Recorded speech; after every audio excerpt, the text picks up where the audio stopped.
Amigo ouvinte da Rádio de Cabo Verde, boa noite, já são 19 horas. Seja bem-vindo ao Jornal da Noite da Rádio de Cabo Verde para este domingo, dia 25 de fevereiro, com a técnica do Wilson Andrade. Eu, Anatólio Lima e outros companheiros vamos estar consigo neste serviço informativo e na sequência das múltiplas informações que têm vindo a público sobre a continuidade ou não das operações da TICV Bestfly em Cabo Verde, assegurando as ligações interilhas, a empresa-mãe, a Bestfly Worldwide, emitiu na tarde de hoje um comunicado no qual assegura que, citamos, não é verdade que o certificado do operador aéreo da TICV tenha sido cancelado em momento algum ou que esteja em risco de não ser renovado. O mesmo comunicado assegura ainda que também não é verdade, continuamos a citar, que o certificado do operador aéreo da TICV caduque no fim de março deste ano. Pelo contrário, a renovação do mesmo está prevista para julho de 2024. A Bestfly Worldwide garante que continua inteiramente comprometida com a manutenção da ligação interilhas com a continuidade da operação da TICV Bestfly em Cabo Verde, contrariando assim a tese de que a empresa poderia estar de malas arrubadas para deixar de operar em Cabo Verde. A Bestfly Worldwide diz ainda que está a levar a cabo um reajustamento da sua estratégia no nosso país, procurando implementar mudanças estruturais a nível de gestão e também a nível técnico que permitam corrigir e suprimir os constrangimentos verificados até o momento. E no presente, escreve a nota, a Bestfly Worldwide tem como objetivo maior assegurar que a operação em Cabo Verde esteja estabilizada até o início do verão deste ano, garantindo um serviço de qualidade, a melhoria da pontualidade e o reforço da confiabilidade e previsibilidade das ligações providenciadas pela companhia. A mesma empresa informa ainda que já está em curso a venda de bilhetes para a programação do verão IATA 2024, estando a companhia a trabalhar para responder à procura e assegurar o número de voos necessários. A empresa justifica a demora na efetivação da comercialização destes bilhetes ao atraso da emissão de slots por parte da Cabo Verde Airports devido a obras planeadas por aeroportos do país e não devido a problemas operacionais da TICV Bestfly. Entretanto, a TACV, Cabo Verde Airlines, terá estabelecido já uma parceria com a Air Senegal para que esta empresa disponibilize um aparelho ATR que já se encontra no país e com registro junto da Agência da Aeronáutica Civil para garantir alguns voos interilhas sob a responsabilidade da TACV. Os contornos da operação são ainda desconhecidos, uma vez que a empresa que tem a responsabilidade de assegurar as ligações aéreas interilhas é a TICV Bestfly, que, conforme já aqui dissemos, garante que vai continuar também a operar no país. A Infopress escreve que o aparelho da Air Senegal que ficará ao serviço da TACV deve ser usado para ligações entre as ilhas de Santiago, Boa Vista, Sal e São Vicente, sem quaisquer referências às demais ilhas, nomeadamente Fogo, Maio e São Nicolau. A TACV deve amanhã emitir um comunicado sobre o assunto e trazer mais detalhes, e o ministro que tutela o setor, Carlos Santos, também deverá se pronunciar sobre o assunto ao longo desta semana. Caiu o pano ontem sobre a primeira etapa do Circuito Mundial de Kitesurf, o Wingfoil, evento que aconteceu durante 10 dias em Ponta Preta da Ilha do Sal. No encerramento do evento, o Governo, através do Ministro do Turismo, garantiu a continuação desta etapa do país, conforme o Valdemar Almeida. Garantias dadas pelo Ministro do Turismo durante o encerramento e premiação dos atletas do primeiro Circuito Mundial de Kitesurf e Wingfoil, realizado em Ponta Preta. Carlos Santos assegurou que o Governo, enquanto patrocinador, vai continuar a apoiar este evento. Vamos continuar a apoiar este evento, porque assim entendemos que é a melhor forma de continuarmos a fomentar o desporto. Este tipo de desporto que tem as melhores condições aqui para ser realizado. Diziam-me aí que um dos maiores setups de kitesurf é aqui nestas praias da Ilha do Sal. Também presente na cerimónia, o presidente do Instituto do Desporto e da Juventude, José Eduardo dos Santos, disse que Cabo Verde está determinado em fechar o próximo evento mais cedo, numa base de sustentabilidade, não só como financiador, mas também como verdadeiros parceiros, de modo a promover a marca Cabo Verde e trazer cada vez mais atletas e mais turismo para o país, visando impulsionar os desportos náuticos em Cabo Verde. Naturalmente que é para continuar, vamos ter que definir melhor as balizas, definir o modelo de financiamento e procurar ter uma melhor parceria, que não apenas de financiamento, mas uma verdadeira parceria, como disse, para que seja uma ferramenta que possa contribuir para alavancar a imagem de Cabo Verde lá fora e atrair cada vez mais agentes de turismo para cá. Joe Silva, diretor da Nautic Sports Eventos, entidade organizadora do evento, emocionado, considerou a etapa de Ponta Preta como uma das maiores competições de kitesurf do mundo. Foi um evento que proporcionou um espetáculo enorme na praia de Ponta Preta. Não tive condições, antes de mais agradecer a Deus, Mãe Natureza, que da gente nessa condição espetacular. Não consegui realizar essa etapa e mais uma vez eu provo que o nosso trabalho é brincadeira. Mesmo noutra brinca que nos prancha na mar, mas não trabalha. Esse para nós é trabalho. Tanto esse colega como atleta, a mim como organizador também. Então nós não estamos mal a ser. A primeira etapa do Circuito Mundial de Kitesurf foi conquistada pelos campeões do mundo em título, o ítalo-cabo-verdiano Ayrton Cosolino, em masculinos, e pela norte-americana Mona White, em femininos. Na modalidade da wingfoil, os vencedores foram o francês Malo Guenelot e a espanhola Helena Moreno. Na competição de kitesurf, Cabo Verde colocou 2 atletas nos primeiros lugares do pódio, Ayrton Cosolino campeão e o lendário Minto Monteiro segundo lugar. E este domingo toda a ilha de Santiago foi afetada por um apagão que, segundo um comunicado da Eletra, deveu-se a uma avaria técnica no central propulsor de eletricidade da central do Palmarejo aqui na praia. Na nota, a Eletra acrescenta que limitações de caráter técnico condicionaram a rápida reposição em toda a ilha, tendo sido atendidos inicialmente os serviços prioritários e as restantes religações foram sendo feitas gradualmente. A empresa pede desculpas, serenidade e compreensão pelo incómodo. O Sindicato Nacional dos Professores, SINDEP, congratulou-se com as publicações feitas no Boletim Oficial pelo Governo referentes à lista adenda de reclassificação dos professores de 2020 a 2023 e a transição na carreira dos antigos professores, mas discorda dos salários básicos.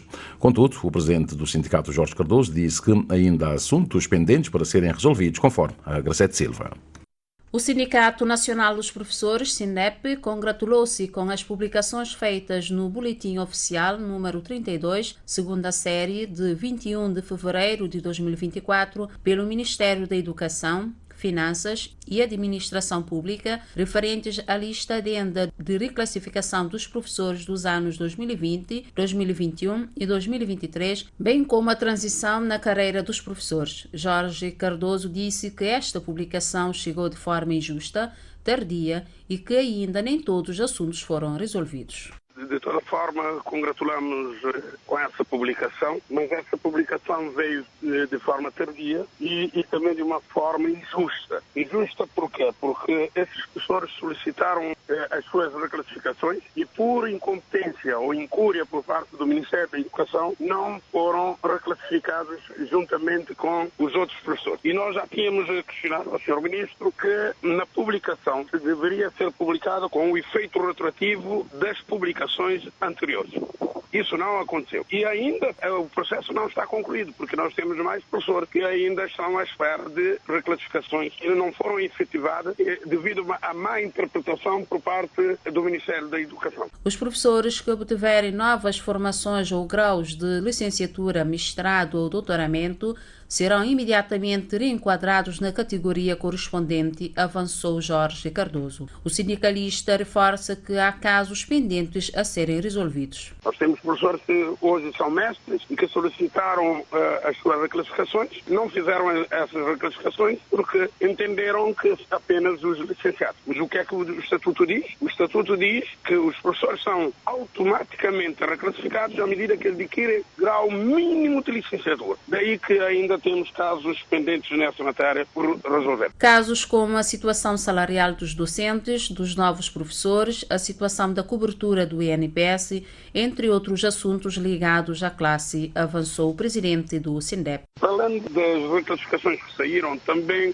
os professores de posto 1A a 3A, os professores que oferiam o salário de 23 mil escudos, portanto, já estão também publicados como monitor especial. Nessa lista, nem todos os professores foram contemplados. Um outro aspecto nosso terá a ver com a lista de transição, professores que têm licenciatura que não é na área da educação, a fazer essa transição. Temos uma questão que não estamos a compreender de facto, tem a ver com a cobertura por parte do NPS, e temos uma outra questão que tem a ver com a nova tabela salarial, portanto com retroatividade a janeiro de 2024. Embora que o Ministério já demonstrou uma certa abertura, mas diz potencialmente nós não não queremos isso. Nós queremos, de facto, firmar o acordo e por escrito, com data, inclusive também o pagamento dos subsídios pela não redução de carga horária. Jorge Cardoso afirma, entretanto, que caso não chegaram a entendimento com o Ministério da Educação, a luta será mais intensa para assim fazerem valer os seus direitos.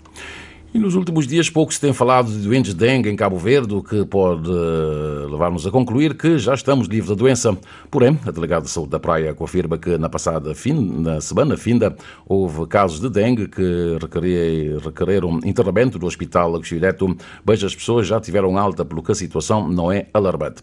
No entanto, a responsável pede à população para não baixar a guarda e continuar a seguir as medidas de prevenção no sentido de afastar o mosquito da dengue, conforme a Joana Lopes.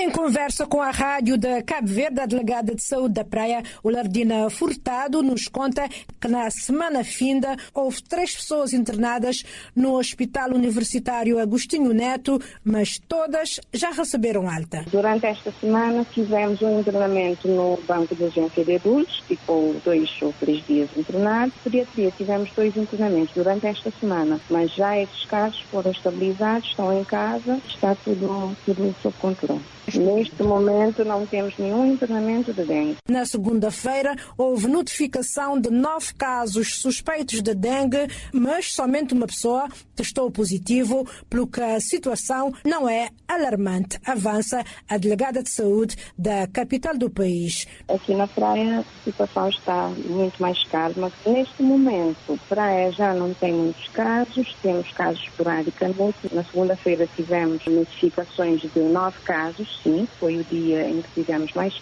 notificações de casos, mas destes 9 casos, apenas um deu o resultado do PCR positivo. Neste momento, não temos nenhum internamento de dengue. No entanto, Olardina Furtado apela à população para não baixar a guarda e continuar a apostar na prevenção. Cuidemos das nossas casas, dos viveiros de mosquitos, não deixemos de ter foco, sobretudo os bidões, os tanques com água, os vasos de planta. Portanto, são esses pequenos viveiros que fazem com que haja larvas e mosquitos, consequentemente, que podem transmitir a doença.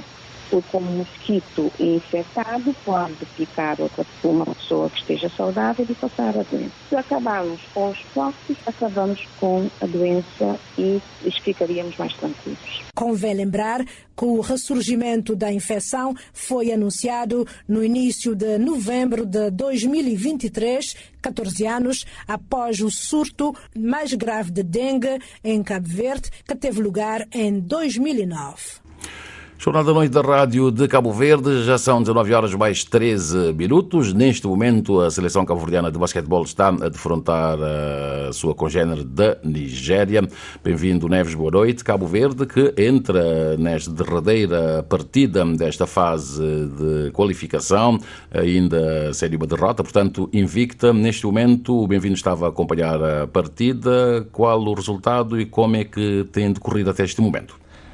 Ora viva, Anatólio Lima, neste momento estamos no terceiro período, faltam 4 minutos e 2 segundos para o término do terceiro e penúltimo período. Cabo Verde vence por 50-42, está a ser uma boa exibição, mais uma da seleção nacional.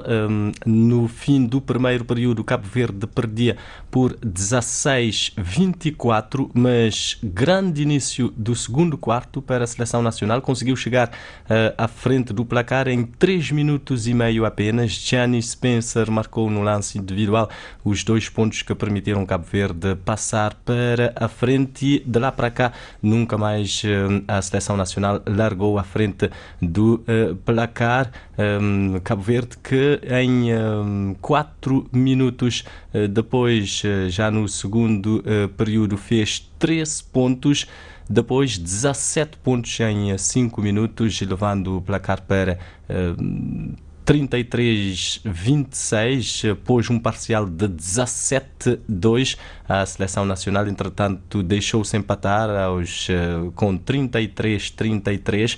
Nigéria pôs um parcial de 7-0 e em 2 minutos e meio. Portanto, ao intervalo, Cabo Verde vencia por 39-33. Depois de ver a Nigéria empatar, Cabo Verde guardou sua tabela e não permitiu a Nigéria fazer mais qualquer ponto. A seleção nacional fez mais 6, isto ao intervalo. No segundo quarto, Cabo Verde fez 23 pontos contra apenas 9 da Nigéria. Portanto, um apanhado daquilo que foi sendo o andamento do jogo. Neste momento estamos no terceiro quarto, 54 para Cabo Verde neste momento, 46 para a Nigéria neste penúltimo período. Cabo Verde já fez 15 pontos e a Nigéria 13. Destaque para o jovem Patrick Spencer Gianni, ele que está a ser o melhor da seleção nacional, já marcou 13 pontos, está a ser de facto uma grande exibição deste jovem cabo-verdiano Patrick Spencer Gianni. Pois é, certamente que o amigo ouvinte poderá ficar a saber aqui na Rádio de Cabo Verde o desfecho de mais esta partida, caso Cabo Verde vença, como está a vencer, se continuar assim. Portanto, sai desta fase invicta e certamente que amanhã, nos serviços informativos, particularmente no desportivo, a partir das 8 horas, o amigo ouvinte terá todo o filme sonoro, os pormenores desta partida que está a acontecer neste momento.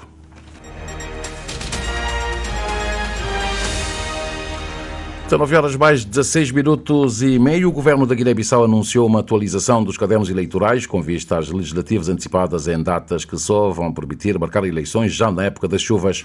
O Presidente da República da Guiné-Bissau, Umaru Sissoko Embalo, prometeu a 21 de fevereiro marcar novas eleições legislativas para antes da época das chuvas, que começa em julho. Contudo, o Ministro da Administração Territorial e Poder Local anunciou hoje que a atualização dos cadernos eleitorais visando as legislativas antecipadas vai decorrer de 25 de março a 25 de maio no território da Guiné-Bissau e de 25 de abril a 25 de junho na diáspora. Com as datas hoje anunciadas, o processo de atualização dos eleitores só ficará concluído já na época das chuvas e só depois deste processo será possível marcar uma data para as legislativas antecipadas, consequência da dissolução do Parlamento pelo Presidente da República em dezembro, alegando a existência de uma grave crise institucional no país. Em conferência de imprensa, o Ministro da Administração Territorial anunciou que é a primeira vez que a Guiné-Bissau irá realizar uma atualização dos cadernos eleitorais desde que abraçou a democracia multipartidária no início dos anos 90. Até aqui, salientou o governante guineense, eram realizados em cada processo eleitoral recenseamentos de raiz de potenciais eleitores, o que, notou, acarreta muitos custos ao país. Os chefes de Estado dos países membros da CEDEAO, reunidos ontem em Abuja, Nigéria, decidiram levantar grande parte das sanções contra o Níger, alegando razões humanitárias. Durante as discussões que decorreram a portas fechadas, a CEDEAO decidiu levantar, com efeito imediato, a maior parte das sanções, nomeadamente o encerramento das fronteiras, o congelamento dos bens do Banco Central e do Estado do Níger, bem como a suspensão das transações comerciais.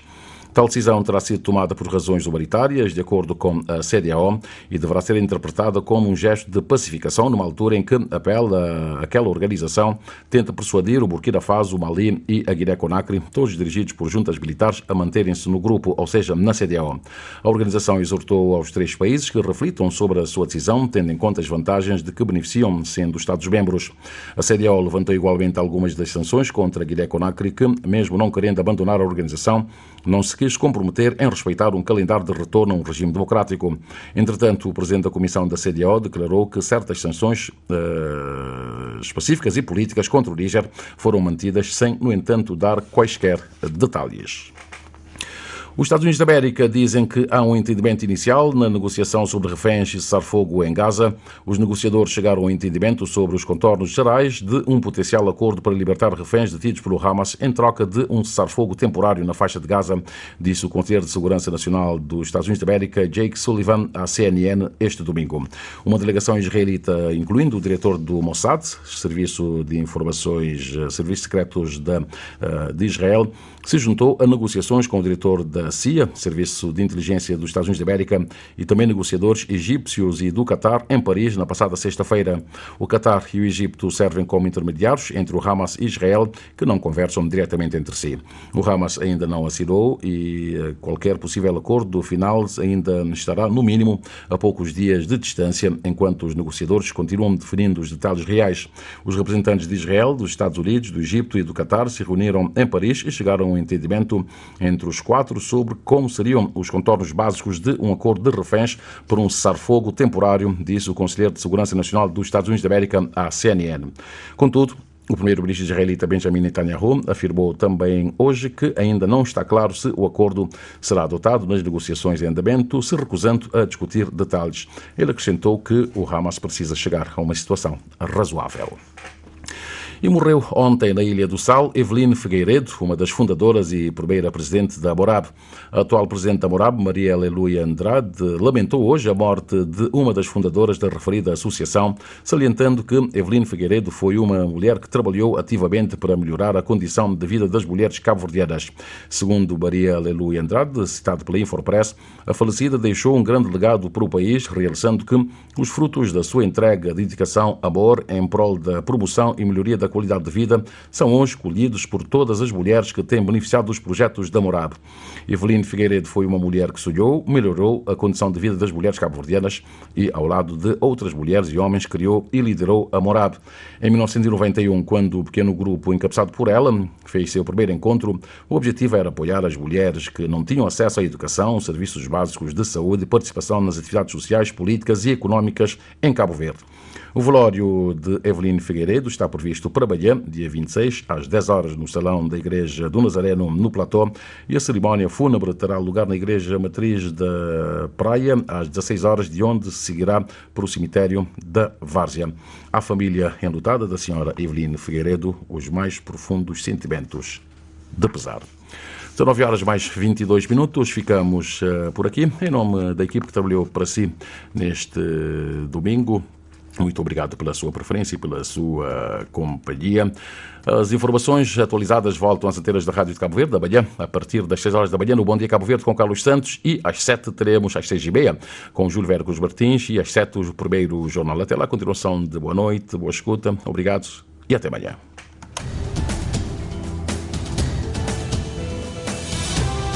Mais informações em www.rtc.cv e na aplicação RTC Mobile. RCV, o rigor da notícia e o melhor da informação a cada hora.